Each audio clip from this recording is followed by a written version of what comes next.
Desa Gandung Baru melaksanakan pemilihan Badan Permusyawaratan Desa atau BPD yang baru mengingat masa jabatan yang BPD yang lama telah berakhir.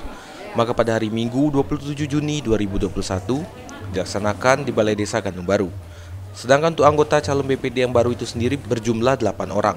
Untuk DPT mata pemilih berjumlah 623 hak pilih. Sistem pemilihan dari umur 17 tahun ke atas memiliki 1 hak suara. Terdapat 10 warga yang tidak bisa hadir dikarenakan sakit, akan tetapi tetap melangsungkan pemilihan dengan cara pihak panitia mendatangi door to door. Ya, harapan kita ya, mereka itu selalu berkompetisi secara sportif ya. Pada awalnya lawan karena berkompetisi dan setelah selesai nanti atur lagi. Dalam pemilihan BPD ini tetap menerapkan protokol kesehatan atau prokes guna memutus mata rantai COVID-19.